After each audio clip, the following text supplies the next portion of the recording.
Alright, so today we got the polymer guide rod and the tungsten guide rod. So what we're going to do is a little bit of shooting with each and do a comparison and see how they really hold up for recoil.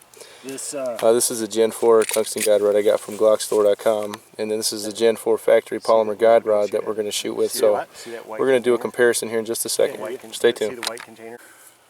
Alright, this is the polymer guide rod, the Gen 4. Came factory with the Glock 19 Gen 4. We're going to see how it holds up in the recoil test here.